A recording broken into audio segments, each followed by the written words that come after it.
ਉੜੀਸਾ ਦੇ ਬਲਾਸੋਰ 'ਚ ਸ਼ੁੱਕਰਵਾਰ ਯਾਨੀ ਕਿ 2 ਜੂਨ ਸ਼ਾਮ ਨੂੰ ਇੱਕ ਵੱਡੇ ਰੇਲ ਹਾਦਸੇ ਵਿੱਚ 233 ਲੋਕਾਂ ਦੀ ਜੋ ਮੌਤ ਹੋ ਗਈ ਹੈ।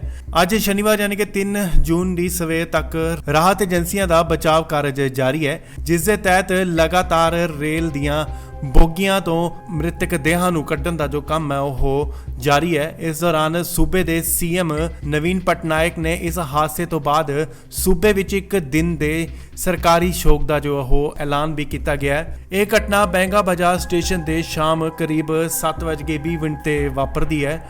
ਇਹ ਜੋ ਹਾਦਸਾ ਹੋਇਆ ਜਦੋਂ ਕੋਰੋਮੰਡਲ ਐਕਸਪ੍ਰੈਸ ਕੋਲਕਾਤਾ ਨੇੜੇ ਸ਼ਾਲੀਮਾਰ ਸਟੇਸ਼ਨ ਤੋਂ ਚੇਨਈ ਸੈਂਟਰਲ ਜਾ ਰਹੀ ਸੀ। ਬਚਾਅ ਟੀਮਾਂ ਰਾਹਤ ਅਤੇ ਬਚਾਅ ਕਾਰਜਾਂ ਵਿੱਚ ਜੁਟੀਆਂ ਹੋਈਆਂ ਹਨ। ਉੜੀਸਾ ਦੇ ਰਾਜ ਸੂਚਨਾ ਅਤੇ ਲੋਕ ਸੰਪਰਕ ਵਿਭਾਗ ਨੇ ਇੱਕ ਅਧਿਕਾਰਤ ਰਿਲੀਜ਼ ਵਿੱਚ ਇਸ ਦੇ ਮੱਦੇਨਜ਼ਰ ਰਾਜ ਦੇ ਮੁੱਖ ਮੰਤਰੀ ਨਵੀਨ ਪਟਨਾਇਕ ਨੇ ਇੱਕ ਦਿਨ ਦੀ ਰਾਜਕੀ ਸੋਗ ਦਾ ਜੋ ਉਹ ਐਲਾਨ ਕੀਤਾ ਹੈ। ਇਸ ਲਈ 3 ਜੂਨ ਨੂੰ ਰਾਜ ਭਰ ਵਿੱਚ ਕੋਈ ਜਸ਼ਨ ਨਹੀਂ ਮਨਾਇਆ ਜਾਏਗਾ।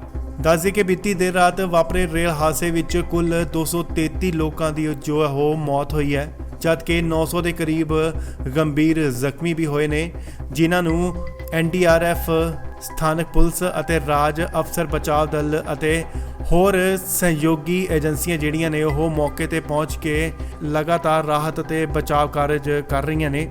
ਉਧਰ ਰੇਲ ਮੰਤਰੀ ਅਸ਼ਵਨੀ ਵੈਸ਼ਨਵ ਨੇ ਇਸ ਦਰਦਨਾਕ ਰੇਲ ਹਾਦਸੇ ਦੀ ਉੱਚ ਪੱਧਰੀ ਜਾਂਚ ਦੀ ਜੋ ਉਹ ਮੰਗ ਕੀਤੀ ਗਈ ਹੈ ਕਿ ਆਖਿਰ ਇਹ ਹਾਦਸਾ ਹੋਇਆ ਕਿਉਂ ਹੈ। ਮੀਡੀਆ ਰਿਪੋਰਟਾਂ ਮੁਤਾਬਕ ਰੇਲ ਮੰਤਰੀ ਅਸ਼ਵਨੀ ਵੈਸ਼ਨਵ ਅਤੇ ਕੇਂਦਰ ਮੰਤਰੀ ਧਰਮਿੰਦਰ ਪ੍ਰਧਾਨ ਸਵੇਰੇ 7:45 ਤੇ ਘਟਨਾ ਸਥਾਨ ਤੇ ਪਹੁੰਚ ਗਏ ਸਨ ਅਤੇ ਦੂਜੇ ਪਾਸੇ ਪੱਛਮੀ ਬੰਗਾਲ ਦੇ ਸੀਐਮ ਮਮਤਾ ਬੈਨਰਜੀ ਸ਼ਨੀਵਾਰ ਯਾਨੀ ਅੱਜ ਘਟਨਾ ਸਥਲ ਦਾ ਜੋ ਉਹ ਦੌਰਾ ਕਰ ਸਕਦੇ ਨੇ।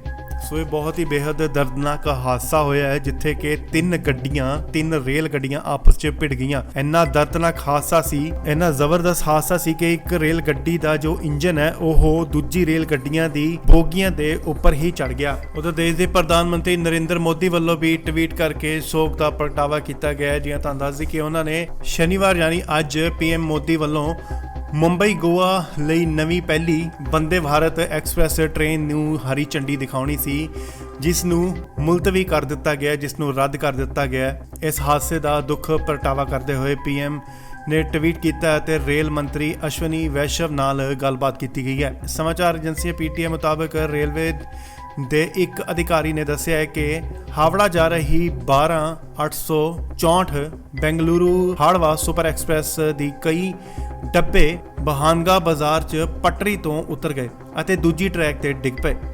ਉਹਨਾਂ ਨੇ ਕਿਹਾ ਕਿ ਪਟਰੀ ਤੋਂ ਉਤਰੇ ਡੱਬੇ 12841 ਸ਼ਾਲੀਮਾਰ ਚੇਨਈ ਕੋਰੋਮੰਡਲ ਐਕਸਪ੍ਰੈਸ ਨਾਲ ਟਕਰਾ ਗਈ ਅਤੇ ਇਸ ਦੇ ਡੱਬੇ ਵੀ ਪਲਟ ਗਏ।